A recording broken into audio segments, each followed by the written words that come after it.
तबे दर्शक बंधु जितेबाला फिटनेस टिप्स कथा कहूचे जितेबाला नुआ करी चिन्हट होती एचएमपी भाइरस ये समस्त चिंता बढ़ई चीन री भूताणु पुणी थे मनरे छनका सृष्टि करे भाइरस केमिति मुकाबला आपण माने करेंगे यार आयुर्वेदिक उपचार कौन रही से कौन कहते विशेषज्ञ आसतु जानिबा आमर हेल्थ जो फिटनेस टिप्स सेगमेंट रही किंतु एचएमपी भाइरस वर्तमान समय भारत में व्यापार लगी जदिव संख्या वर्तमान समय से अधिक बढ़ी ना किंतु चिंताजनक आगामी समय जदि ये अधिक अधिक द्रुत गति में व्यापे कहीं चीन रे परिस्थिति वर्तमान समय बेकाबू रही परिस्थिति को नियंत्रण करा पारुना एभली स्थिति में आयुर्वेदिक उपचार अच्छी होमियोपैथी कहतु एलोपैथी कहतु आम जो जो भिन्न भिन्न मेडिसिन खाऊे भिन्न भिन्न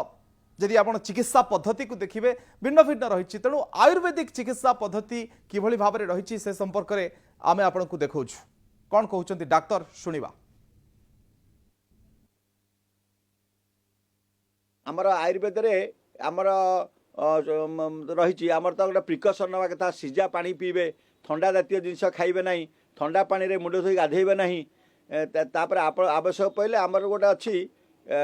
गंगशूली पत्र बा सिंगड़ाहार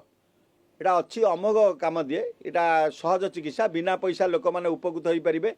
गंगशूली पत्र बा सिंगड़ाहार तार कौलिया पत्र को बाटी तार रस 3 दिन खाइले यही जो रोग देखा एचएमपीवी बा ह्यूमन मेटाबॉलिज्म भाइरस ता निश्चित भाव में दूर हो पार यह सहित आमर आयुर्वेद शास्त्र में आम AYUSH department government of India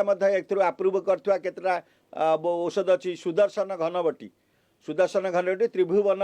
मिश्रण बटी गोटे अच्छी त्रिभुवन मिश्रण यहाँ को अति उच्च कोटर काम दूँ या सहित नारदीय लक्ष्मीविलास रस व्याघ्रहत्य की स्पेशल च्यवनप्राश खाइबा द्वारा बॉडी इम्यूनिटी पावर बढ़ुची और ठंडा काश श्वास भली जो रोग देखा आयुर्वेद चिकित्सा निश्चिंत भल हो पार ए कौन पार्श्व प्रतिक्रिया ना आम आंटीबायोटिक पेन किलर दौना आमर रिएक्शन ना आम विभिन्न गछलतार पत्र फूल फल चेरु तैयारी आम कौन आंटीबायोटिक दौनु तेणु आमर आयुर्वेद निश्चित भल एमती सहज चिकित्सा रही लोक मैंने जदि पान पत्र अनेक सचेतनता नहांती जदि प्रतिदिन सकाळ गोटे पानपत्र सन्धार गोटे पानपत्र चोबई खाइबे ताल ठंडा कमिब आउ आवश्यक पहले कंचा रसुण को छेचिकरी ताकू जदि तरकारी खाईपारे जिते अधिका खाइले भी किसी असुविधा नहीं सकाଳେ मध्याह्न राति जो कंचा रसुण छेची खाइबे सीजा पानी पीबे ता द्वारा आपण निश्चित भाव में एचएमपीवी भली जो भयंकर रोग देखा चीन आसी निश्चित दूर हो पार किसी भयभीत हबार ना।